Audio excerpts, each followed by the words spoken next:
1950ల కాలం. ఒక సాధారణ రోజు. ఆకాశంలోకి బయలుదేరింది ఒక విమానం. Flight number 513. విమానం టేకాఫ్ అయిన కొద్దిసేపటికి రేడియో సిగ్నల్స్ ఒక్కసారిగా ఆగిపోయాయి. రాడార్లోనూ విమానం కనిపించలేదు.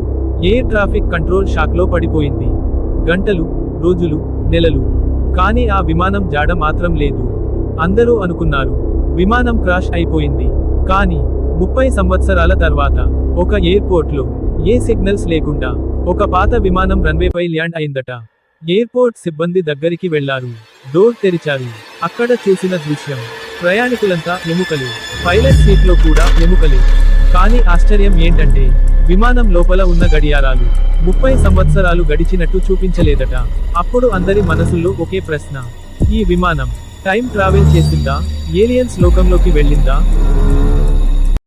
నిజం ఏంటంటే ఈ కథ వినడానికి భయంకరంగా ఉన్నా దీనికి ఎలాంటి నిజమైన ఆధారాలు లేవు. రికార్డ్స్ లేవు. ఎయిర్ ఫోర్స్ లాక్స్ లో లేదు. ఇది ఒక ఇంటర్నెట్ మిస్టరీ కథ మాత్రమే. కొన్ని కథలు నిజం కావు. కానీ మనం ఊహలకు రెక్కలు ఇస్తాయి.